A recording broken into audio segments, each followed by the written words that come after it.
King Nagarjuna గారు commercial చిత్రాలే కాకుండా భక్తి చిత్రాలు కూడా చేసిన హీరో. ప్రస్తుతం ఉన్న ఈ సీనియర్ హీరోస్ ల జనరేషన్ లో భక్తి చిత్రాలు చేసిన ఏకైక హీరో నాగార్జున గారు మాత్రమే. ఒకవైపు మాస్ చిత్రాలు చేస్తున్నాయి, మరోవైపు అన్నమయ్య, శ్రీరామదాసు లాంటి చిత్రాలను కూడా చేశారాయన. అన్నమయ్య బ్లాక్ బస్టర్ అవ్వగా ఆ తర్వాత వచ్చిన శ్రీరామదాసు కూడా బ్లాక్ బస్టర్ విజయాన్ని అందుకుంది. ఈ రెండు చిత్రాలను కూడా కె రాఘవేంద్రరావు గారు దర్శకత్వం వహించారు.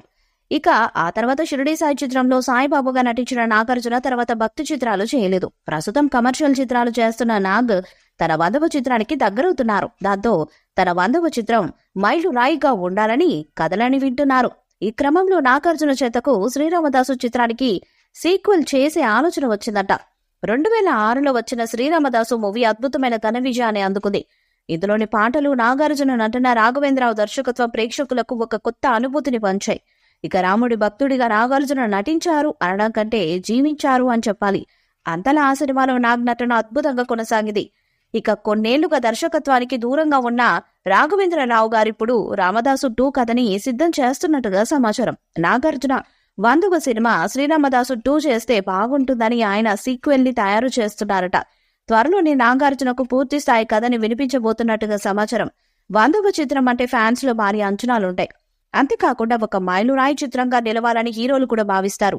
మరో సీనియర్ నటుడు బాలకృష్ణ కూడా తన 100వ చిత్రాన్ని గౌతమిపుత్ర శాతకర్ణి లాంటి హిస్టారికల్ చిత్రం చేసి బ్లాక్ బస్టర్ హిట్ కొట్టాడు. అలాగే ఇప్పుడు నాగార్జున కూడా తన 100వ చిత్రాన్ని శ్రీరామదాసు 2 చేస్తే ఖచ్చితంగా ఆ సినిమా మరో బ్లాక్ బస్టర్ హిట్ అవుతుందని ఫ్యాన్స్ భావిస్తున్నారు.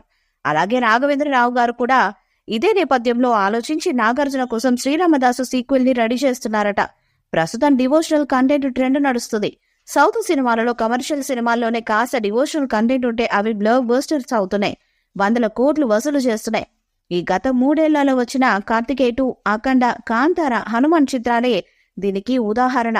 ఈ చిత్రాలు మాస్ కమర్షియల్ సినిమాలు అయినప్పటికీ అందులో కాస్త డివోషనల్ కంటెంట్ ఉండడంతో అవి పాన్ ఇండియా స్థాయిలో 100 కోట్లు కలెక్షన్స్ చేశాయి. అలాంటిది పూర్తి స్థాయి రాముడి మీద, రాముడి భక్తి మీద తీయబోయే శ్రీరామదాసు సీక్వెల్ మూవీ కనుక వెండితెర మీద వస్తే ఖచ్చితంగా అది సెన్సేషనల్ హిట్ అవుతుందని మేకర్స్ భావిస్తున్నారట. అన్ని కుదిరితే నాగార్జున 100వ మూవీ శ్రీరామదాసు 2 అవుతుందని ఫిలిం నగర్ నుండి సమాచారం. భక్తి చిత్రాలంటే గుర్తుకు వచ్చేది ఎంఎం కీరవాణి సంగీతం. అన్నమయ్య, శ్రీరామదాసు చిత్రాలలో ఎంఎం కీరవాణి తన అద్భుతమైన సంగీతాన్ని అందించారు. ఇప్పటికీ ఆ పాటలు వినిపిస్తూనే ఉంటాయి. ఇక ఆస్కార్ అవార్డు రావడంతో ఆయన క్రేజ్ మరింతగా పెరిగిపోయింది. ఇక రామదాసు 2 చేస్తే సంగీతాన్ని ఎంఎం కీరవాణి చేసేలా రాఘవేంద్రరావు గారు ఒక నిర్ణయాన్ని తీసుకోబోతున్నట్టుగా సమాచారం. ప్రస్తుతం కుబేరా అనే మూవీలో నటిస్తున్న నాగార్జున త్వరలోనే ఆ మూవీ షూటింగ్ కంప్లీట్ చేయబోతున్నాడు.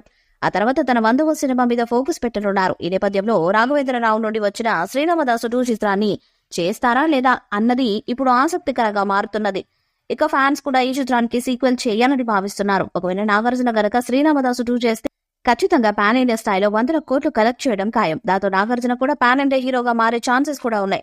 మరి ఫిలిం నగర్ లో వినిపిస్తున్నట్టు శ్రీరామదాసు 2 మూవీ ఎప్పుడు స్టార్ట్ అవుతుంది, ఎప్పుడు ఆడియన్స్ ముందుకు వస్తుంది అన్నది చూడాలి. ఈ వీడియోపై మీ అభిప్రాయాన్ని కామెంట్ బాక్స్ లో తెలియజేయండి. వీడియో మీకు సెలెక్ట్ చేయండి, షేర్ చేయండి, కామెంట్ చేయండి. మరిన్ని అప్డేట్స్ కోసం మన ఛానల్ ని సబ్స్క్రైబ్ చేయండి. అలానే పక్కనే ఉన్న గట్టి సింబల్ గట్టిగా కొట్టండి.